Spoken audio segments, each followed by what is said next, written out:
Hello. তো সোজা রথে তো কিছুই বানাতে পারিনি, মানে সেটা আমার আলসেমির জন্যই। সোজা রথে বানাইনি তো কি হয়েছে, উল্টো রথে তো বানাতেই পারি। তো এতক্ষণে তো বুঝেই গেছেন কি বানাচ্ছি। তো আজকে আমি বানাচ্ছি হচ্ছে ক্লে জুয়েলারি। তো ভাবলাম যে এমন একটা কিছু বানানো যাক যেটা আমার কাজে লাগতে পারে কাল। এখানে একটু আমার ভুল হয়ে গেছে।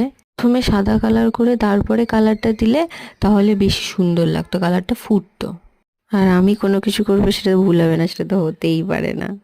তো কথা বলতে বলতে প্রায় কাজটা হয়েই গেছে। আর আমি এরকম শেপের দুটো কানেরও বানিয়ে নিয়েছিলাম।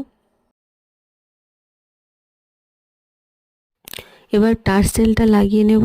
টার্সেলটা লাগিয়ে নেওয়া হয়ে গেলে তো আমার কাজটা কমপ্লিট হয়ে যাবে। তো ভালো লাগলে অবশ্যই কমেন্ট করে জানাবেন কেমন হয়েছে। আর like, comment, share and subscribe করতে একদম ভুলবেন না। আর কাল রথের মেলাতে সবাই অনেক অনেক এনজয় করুন। বাই।